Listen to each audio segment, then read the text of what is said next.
रही थी। तभी पास के एक बरगद के पेड़ पर एक जादुई तोता बैठा था। उसने राधा को देखकर कहा, वाह, ये औरत कितनी मेहनती है। मैं कई सालों से देख रहा हूँ। ये हर सुबह जंगल आती है और अपने भैंस के लिए ताज़ा चारा काट कर ले जाती है। लेकिन एक भैंस कितना ही दूध दे, उससे तो बस इन बनकर इनके घर चला जाऊं। मेरे दूध को बेचकर ये अपनी जिंदगी आराम से जी सकेंगे। हाँ, ये ठीक रहेगा। ये औरत बहुत दयालु और नेक दिल भी लगती है। इतना कहकर तोता पेड़ से उतरा और एक सुनहरी चमक के साथ एक खूबसूरत गाय में बदल गया।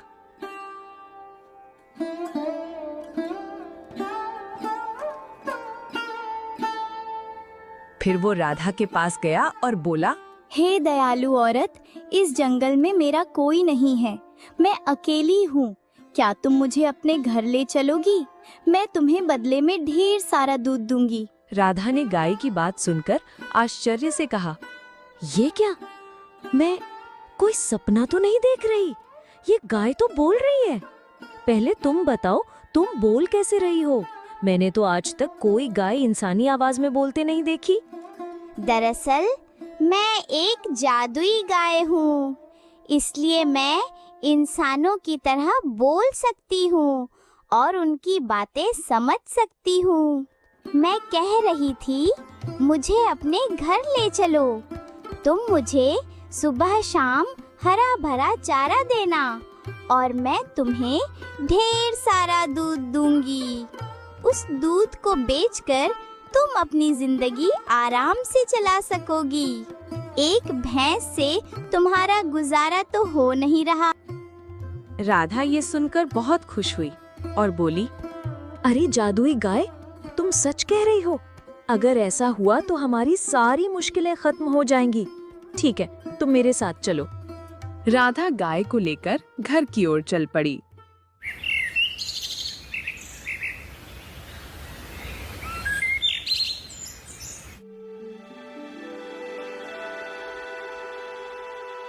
थोड़ी देर बाद राधा गाय के साथ घर पहुंची तो उसके पति मोहन ने आश्चर्य से पूछा,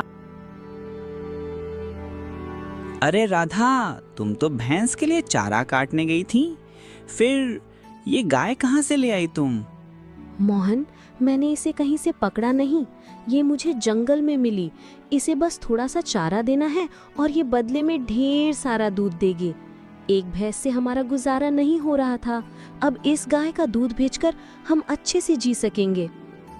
राधा, तुम सच कह रही हो। फिर तो तुमने बहुत अच्छा किया। हम आज से इस गाय का अच्छे से ध्यान रखेंगे। उस दिन से दोनों रोज जंगल से गाय के लिए हरा भरा चारा लाने लगे। दिन बीतते गए।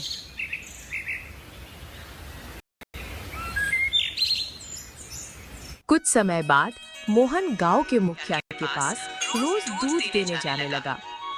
एक दिन उसका पड़ोसी किशन ये सब देखकर सोचने लगा, अरे, इसके पास तो एक ही भैंस थी, फिर ये रोज बाल्टी भरकर दूध कहाँ से ला रहा है? एक भैंस इतना दूध कैसे दे सकती है? जरूर कोई रहस्य है, मुझे जल्दी पता लगाना होगा। किशन अपनी पत्नी सरला को ये बात बताने घर गया। घर पहुंचकर बोला, सरला, तुम तो जानती हो कि मोहन के पास सिर्फ एक पता लगाना होगा, वरना वो हमसे भी अमीर हो जाएगा। ये जी, अगर ऐसा है तो जाइए और जल्दी पता लगाइए। मैं ऐसा होता नहीं देख सकती। हाँ ठीक है, मैं अभी जा रहा हूँ। वह मोहन के घर पहुंचा और चुपके से सब देखने लगा। मोहन गाय से बातें कर रहा था। मेरी प्यारी गाय, और चारा खाएगी? मैं अभी लाता हूँ। नहीं मोहन, आज तुमने मुझे बहुत चारा खिला दिया। अब मैं और नहीं खा सकती। किशन गाय को बोलते हुए देखकर हैरान रह गया। अरे, यह गाय तो बोल रही है। यह कैसे हो सकता है? गाय भी इंसानों की तरह बोलती है। मोहन, आज मैं तुम्हें ढेर सारा दूध दूंगी।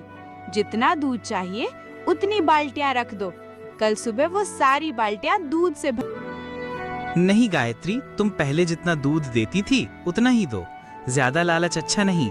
हमारा गुजारा अच्छे से हो रहा है। वैसे तुम्हें मेरे घर अच्छा लग रहा है ना? तुम्हें चारा देने में तुम्हें परेशान नहीं हूँ। हाँ मोहन, मैं बहुत खुश हूँ। हमारे दूध से तुम्हें फायदा हो रहा है ना? हाँ गायत्री, तुम्हारे दूध से हमें 2 वक्त की रोटी मिल रही है। अच्छा, तो ये जादुई गाय है जो बाल्टी बाल्टी दूध देती है। मुझे जल्दी कुछ करना होगा। हाँ, कल जब मोहन गाय को जंगल ले जाएगा, मैं उसे मार दूंगा। फिर देखता हूँ ये दूध कहाँ से लाता है। मोहन, एक जरूरी बात सुनो। अगर मुझे कुछ हो जाए या कोई मुझे मार दे तो तुम चिंता मत करना। जिस पेड़ के नीचे मैं राधा को मिली थी, उसकी पत्तियां मेरे सिर पर रख देना। मैं फिर से जीवित हो जाऊंगी।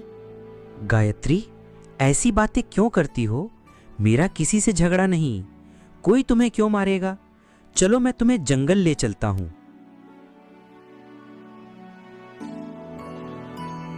राधा, मैं गायत्री को जंगल ले जा रहा हूँ। अगर देर हो जाए तो चिंता मत करना। ठीक है, लेकिन जंगल में सावधान रहना, वहाँ जंगली जानवर होते हैं।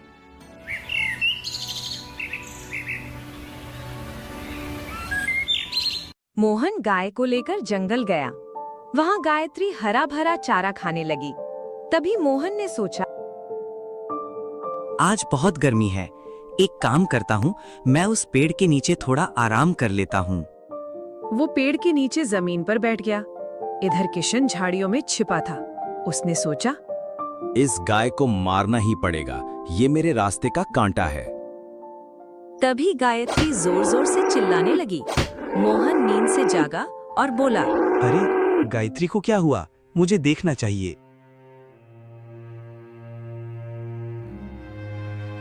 वह गाय के पास पहुंचा और देखकर स्तब्ध रह गया। गायत्री मर चुकी थी। मोहन बहुत दुखी हुआ और उसकी आंखों से आंसू बहने लगे। हे भगवान, ये कैसे हो गया? मेरी गायत्री कैसे मर गई? अब मैं राधा को क्या जवाब दूंगा? मोहन उदास होकर घर लौटा। तभी राधा ने पूछा, मोहन, क्या हुआ? तुम इतने दुखी क्यों हो? और गायत्री कहाँ है?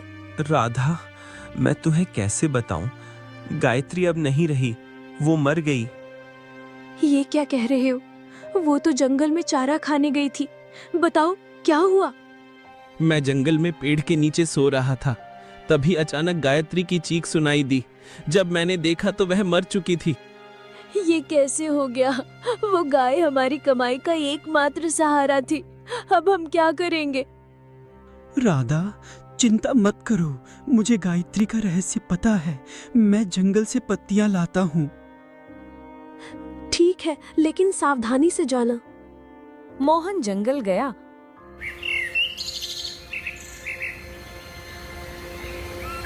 और उस पेड़ की पत्तियां तोड़कर गाय के पास पहुंचा।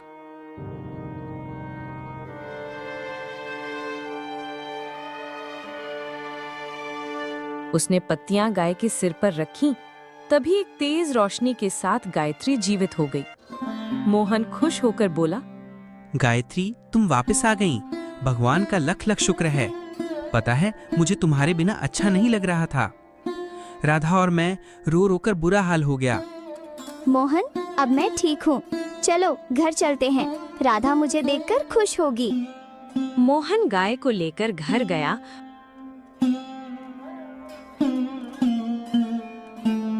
और राधा को सब कुछ बताया। राधा खुशी होकर बोली, गायत्री, पता है तुम्हारे बिना हम परेशान हो गए थे। राधा, अब चिंता मत करो, मैं फिर से लौट आई ना। मुझे अब प्यार से सुरभि कहकर बुलाना। मोहन, घर में खाने को कुछ नहीं है, अब क्या करें? मोहन, बाल्टी लाओ, मैं तुम्हें ढेर सारा दूध दूंगी। सुरभि, पहले जितना दूध देती थी उतना ही दो, वो हमारे लिए काफी है।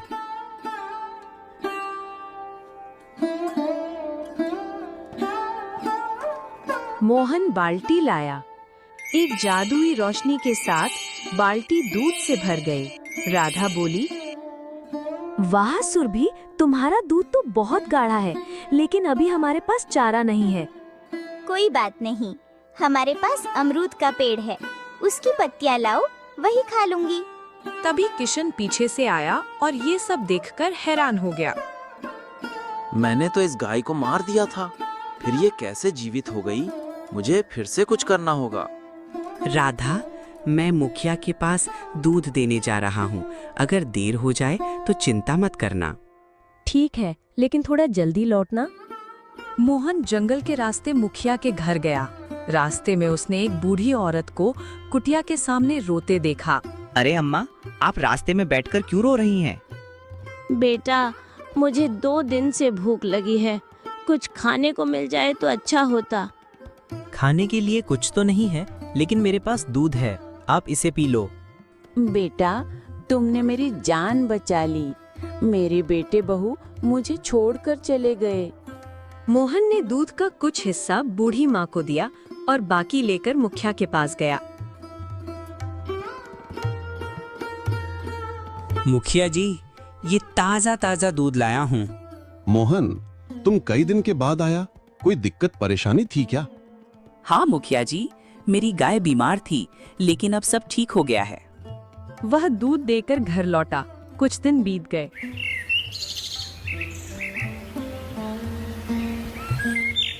कपड़े कहाँ सुखाते हो? बैल्कनी में तार बांध के? अरे इस पुराने। मोहन अब गरीबों की मदद करने लगा।